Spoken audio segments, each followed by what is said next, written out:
up. Not long after he broke the news, Shatta Wale posted a different Lamborghini on his social media pages, congratulating himself as if he had just bought it. The timing was telling. It felt like an indirect confirmation that the original yellow Lambo had indeed been seized. So where did all this begin? The yellow Lamborghini was originally bought by a man named Nana Amuah, who is now serving a sentence of 86 months in a United States federal prison for conspiracy to commit money laundering. According to official FBI documents, the vehicle was one of several luxury assets Amuah purchased using funds stolen through a complicated fraud network. Amuah didn't act alone. He worked alongside his co-conspirator, Shemeha McDonald, to set up fake companies and forge identities to receive funds from victims in the US. The stolen millions were then used to buy exotic cars, designer watches, and real estate around the world. In 2023, just before his arrest, Amuah reportedly got wind that the FBI was closing in. Acting quickly, he arranged for the yellow Lamborghini to be smuggled out of the US and into Ghana, hoping it would stay off the radar while he figured out his next move. But the plan didn't work. According to sources within the FBI, 2 US nationals named Ben and Asamani, along with a former Ghanaian government official named Adubahin, intercepted the vehicle. Instead of turning it over to the authorities, they struck a private deal with Amuah. They agreed to buy the Lamborghini at a reduced price and register it under their luxury car rental business, Dream Enterprise Collections Limited. Amuah, who was drowning in legal fees and dealing with a personal tragedy, his sister had reportedly been shot and killed, accepted the deal. The Lamborghini was quietly added to Dream Enterprise's fleet of high-end vehicles in Ghana. When the FBI resumed the search for the missing car, they hit several roadblocks. Some Ghanaian officials denied any knowledge of the vehicle, and others allegedly gave misleading information. Still, the FBI didn't give up.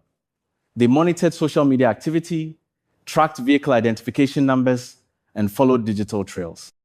That's when they noticed another yellow Lamborghini, this time belonging to businessman Don Roy's DNR. For a moment, investigators thought this might be the missing vehicle.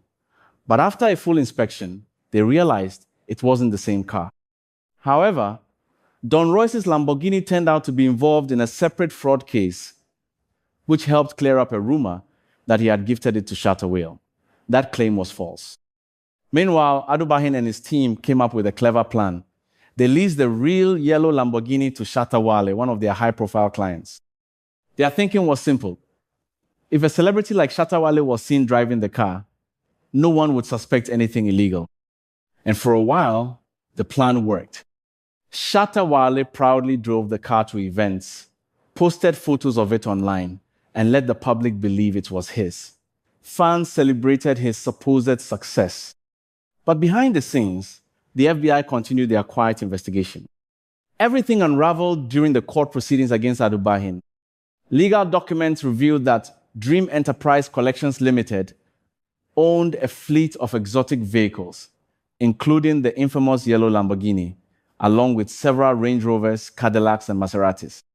Thanks to a joint effort by Ghana's Economic and Organized Crime Office, the Office of the Special Prosecutor, and the National Intelligence Bureau, the Lamborghini was finally located and confirmed to be the missing car flagged by the FBI. It was seized and handed over to federal agents. Shatta Wale, who had been using the car extensively, was brought in for questioning. He wasn't charged, but was officially listed as a person of interest. Authorities said they might question him again as the case develops. In a surprising move, just days after the seizure, Shatta Wale posted online that he had bought a brand new Lamborghini. The timing raised eyebrows. Was it a legitimate purchase? A PR stunt? A way to distract from the ongoing investigation? The questions remain. As for the yellow Lamborghini, it has been successfully shipped to Lexington, Kentucky, where the FBI plans to auction it. The money raised will go toward reimbursing victims of Nana Amuah's fraud. But this case is far from over. Sources close to the investigation say the FBI is still tracking down other individuals in Ghana who may be hiding additional assets connected to Amuah. Investigators believe he concealed more property and luxury items than what has been recovered so far. So while Shatta Wale may be enjoying his new Lamborghini, the story of the old one is still very much alive. And the trail it left behind could lead to even more revelations and arrests. For now, congratulations to Shatta Wale on his recent purchase. We hope this one is clean, without any legal baggage. So the Lamborghini is gone, the truth is out, and the investigation